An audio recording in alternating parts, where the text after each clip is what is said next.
武汉肺炎确诊人数累计216例，不过大多数都是从境外移入，其中从欧美返台的患者当中，最近4天76人个案就有32例是在返台之前就已经出现了发烧等症状，比例高达42%。有医师认为，可能是因为欧美的病毒比当初武汉病毒还要毒，但是有专家回应，病毒的致病能力基本上不会有太大的改变，主要是民众不放心国外的医疗体系，所以即使有了症状，还是选择回台就医。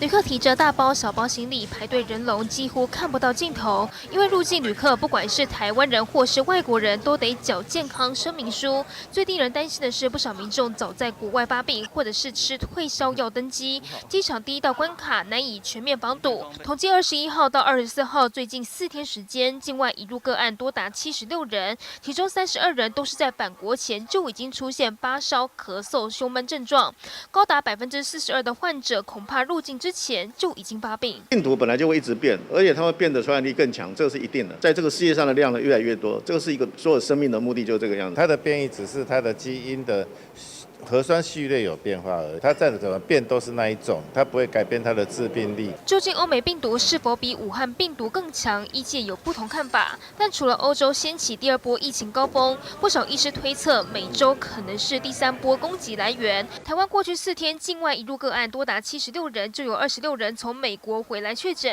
像是长庚医院儿童感染科医师黄玉成发现，当美国开始针对筛检补助后，病例就大量上升。过去疫情的确有被低估的可能，并没有很积极的去做检验，所以会低估了它社区传染的风险。根据我们最近回国的人，有哪些地方回来的那个感染的人数比较多，我们可能就是要回溯采检，对社区更有保障，但也要考量检验量能是否能负荷，中央还得再评估。记者黄明胜报道。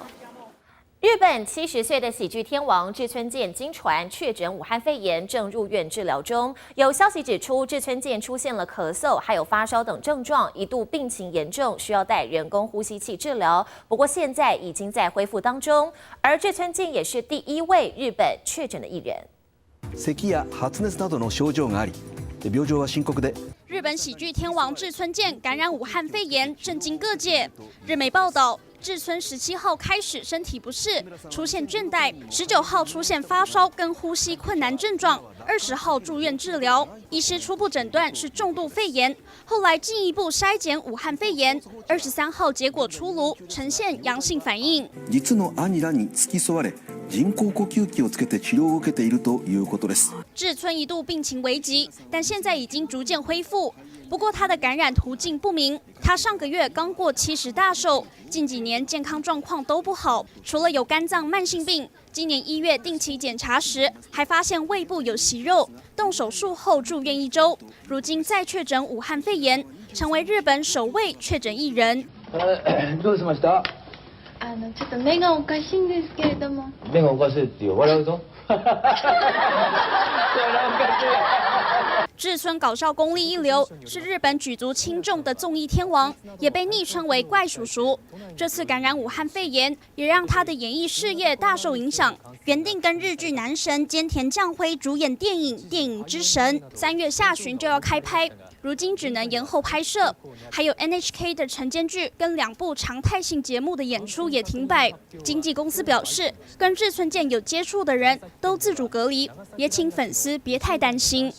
王宇威编译。